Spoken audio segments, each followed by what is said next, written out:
I just started.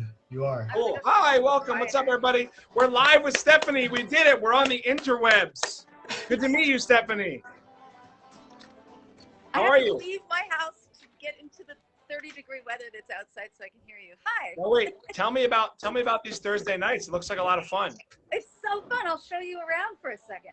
It's really nice to meet you. Okay, hold on a sec. This is our house. Nice. This is our living room, and they're just sound checking. Wow. And this is my assistant, Selena. This is the tech room, which is actually my kids' room. You're hooked up. Nice.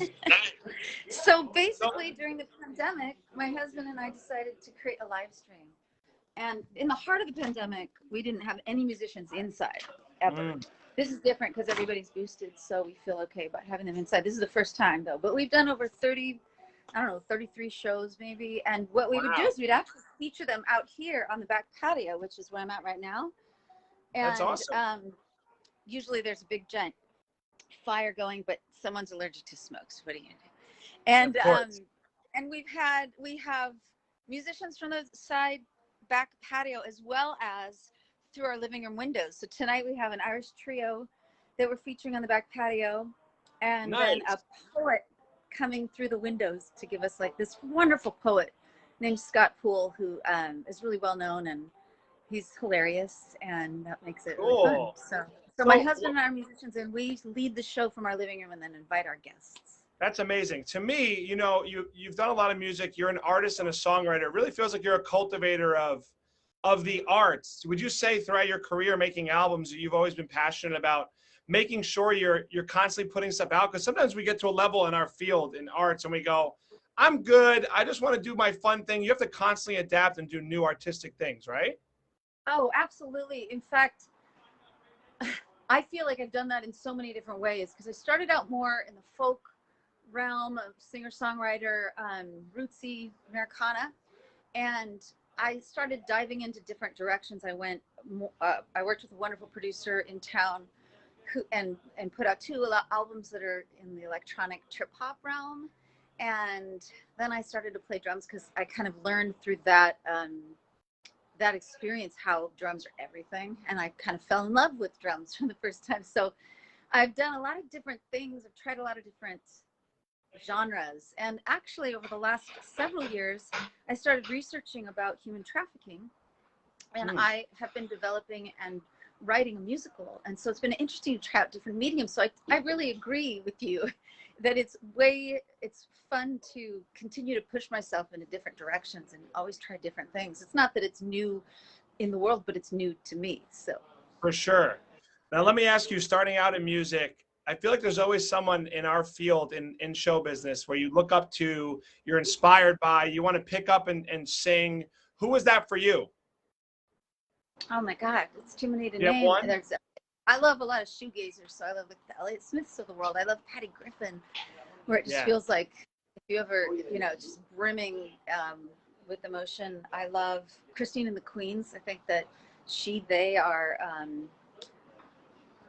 pushing so many different boundaries for a lot of different, just like I love theater on stage with in the realm of musicians. I like it when people do different things. Nice. I love Jeff Buckley, I was a big Jeff Buckley fan. Tom Waits, Bob Dylan. Sure. I love asking musicians this because it's really hard to say one, right? It's really hard to pick one. It's impossible, so I'm going to start to ramble. Yeah. Are you ready for this? This is a harder question that will be hard to answer, I think. One song, when you're not thinking of anything, but one song continually pops into your head. Is there one tune that you hear throughout your life? Because I have one. It's like Dream a Little Dream of Me, for some reason, always comes on in my head. I don't know why. Maybe because I'm living in a cartoon. Okay, this is such a weird answer, but my grandpa used to sing this song that went, 16 tons, and what do you get? Another day older and deeper in debt. Papa wants you something, something, I don't know the rest. Something like that. Oh, I know that song. I would say that pops in my head because he's, maybe he pops in my head and that memory of it. That's amazing. You got to keep that close. That guy talks a lot in that song. I can't remember it. Dun dun dun dun dun dun dun. It's such a sad Yeah. song, you know? Yeah, the company store, being in debt to the Company company store. Yes, that's right. It's like 50s maybe. Yes, maybe in 40s, yeah. Let's talk about your new music too. I feel like you took the pandemic, you made this night, which you've been doing a lot. You also got in and wrote and recorded. How was that? You know, I started the album right before the pandemic. Okay. And it was hard to finish. It made it really difficult. I did a lot of, like, I had already recorded most of the album, so there were a couple of recording sessions where it was right in the heart of the pandemic. In fact, there was one at the very beginning of the pandemic where the engineer got really, really sick and had all the COVID symptoms, and then tested, you know, to have the antibodies. So we're pretty sure that we were in the studio together. Yeah, it was scary. But I did a lot. There's so much hustle bustle going on behind me. I love it. I love it. I did a lot of mixing sessions remotely, which is tricky because you want to be in the same studio with the engineers. You're hearing the same thing at the same time, reacting together to the same thing. And I have my own filters, my own global EQ that's set, however it's set through my own speakers in my own house, and it's different. So that made it tricky. And you know, what's interesting about this album for me, I've produced other albums, but this was my very first time producing a studio album of my own. And stepping into that role, and it felt like I've gone in all these different paths. So this album feels like the culmination of a lot of different places that I've been musically, and it's because I was the one in charge of it, you know. That's awesome. And it was scary, but I'm proud of it. I'm proud of the album. Yeah. I think creatively there's something really gratifying though when you can kind of pull the strings in that way. And also as a songwriter, you really can write the song around the production. It's all encompassing, right? Like do you have to put on a production hat in the studio, or are you mainly songwriting, artistic, or it's a little bit of everything, right? Definitely production hat. In fact, there were a lot of times, and this felt scary to me to do, but I did it. I changed horses in midstream, so I would rewrite the song because I heard a brand new direction for it. I was like, some sound that one of the I don't know, just like one texture of one keyboard part on a song could just send me in a new direction where I abandoned where it was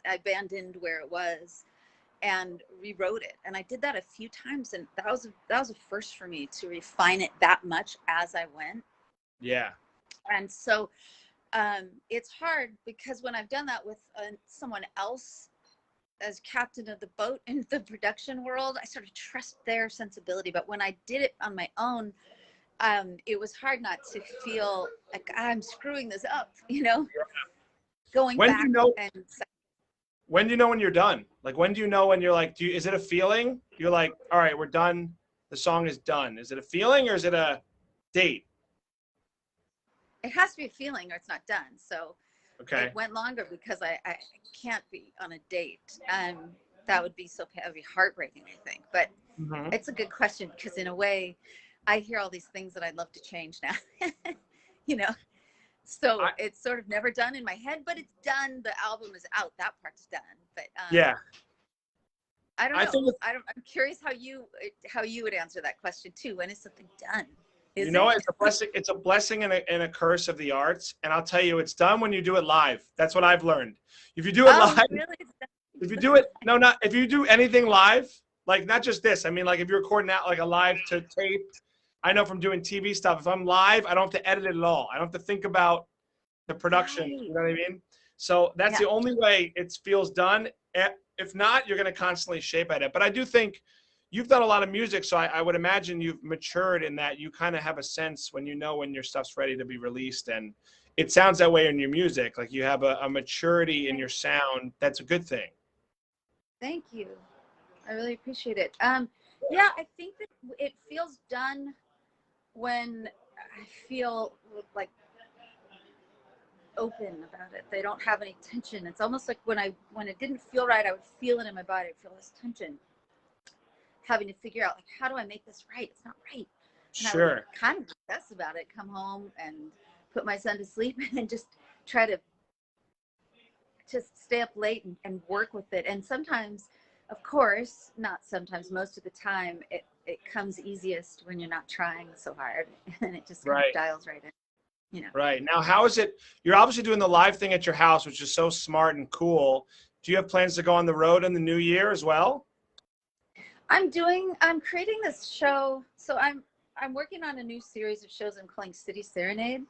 And I'm hoping to get Portland behind it. I actually did a few shows on my own. So the idea is to sing the city back to life. Portland's going through every city. So this is a hard moment in time for everybody. Sure. There's a lot of struggle around us in the form of, a lot of things. And so I've decided to find iconic locations around Portland and play acoustic shows at them and invite people, and it's free and it's visceral because it's unamplified. And I might change that in the future and silent disco earphones, but I'd like to make this a series where I invite other artists to do the same and make it a fundraiser for maybe Oregon Food Bank or something like that, where it gives back to the city. But the idea is, I guess it's sort of a love letter to the city. People are moving away. There's so much negativity, and I understand it.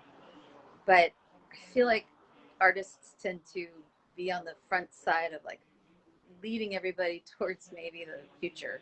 Sure. And I want to be part of that conversation. So it's also really exhilarating. Like when I did 3 shows, I did one deep in the forest, right next to downtown. We have an old growth forest that's called Forest Park, and it's beautiful up there. So I did a concert in there with this wonderful accordion player named Jenny Conley, who plays accordion for Decemberists. So she's pretty well. Oh, nice. And then I did another concert with my husband, Tony Furtado, on the center of this walking bridge, because Portland's kind of known to be the bridge city.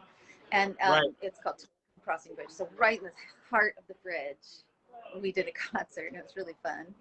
Awesome. And then the third one was down in this location called the Albina Rail Yards, which is like a historical part of Portland.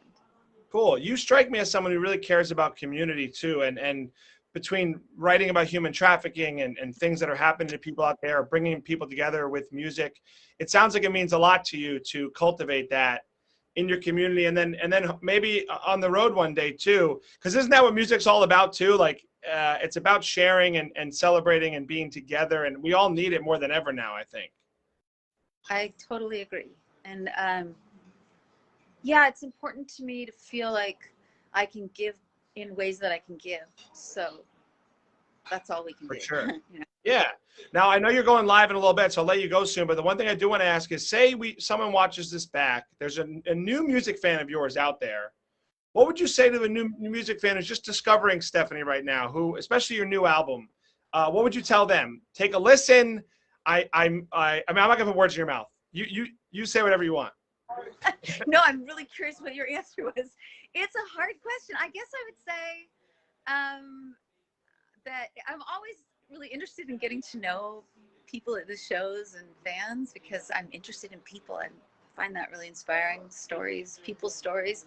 So I guess I would say reach out to me, comment on the link, and let me get to know you as you get to know me.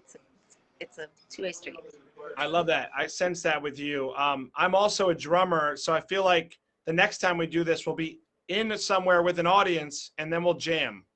That's what I think. I'm trying to see if I have an instrument around here right now. See if I have anything. No. But yeah, no, best of luck with the new record and tonight. And I appreciate being able to just chat with you for a minute. I know it's cool just to interview you. I really appreciate it. I can't tell you how much thank you so much for your time. Of course. Yeah, I hope it helps in some way. And I also think you're up to great stuff over there. I've never been to Portland, so now I have a reason also. Yeah, Portland's amazing. Hi. Portland, it's funny, there was a period of time where my band was, all 4 members of my band, they were all vegans from Brooklyn. Randomly. Nice. That sounds very Portland and too. I'm super attached to New York. Vegans from Brooklyn. Vegans from Brooklyn. Like that's amazing. There's always, there's an audience for that. There's definitely an audience for that. Where can people watch your lives every Thursday as well? It's on your YouTube, right? Actually, so it's not every Thursday. I mean, this is a bit of a revival tonight. Okay. Take a break since the pandemic shifted around, and we've done a lot of live shows instead. So it's been a few months. So we're doing it like every second or third Thursday, but you can find it right on my Facebook page, and it Cool. actually will be on my page as well, and Instagram. We kind of Awesome. stream it to all of the places. I'm going to plug you at the end here because I just followed you on Instagram right now. Guys, check her out, Yep. Stephanie Schneid. That's Thank it, you right? so much. Yeah. That's Yeah. it. Of course. I'm going to go comment weird things on your, like, deep in your Instagram from years ago. Weirder the better. Awesome. Great to meet you, Stephanie. Best of luck with all your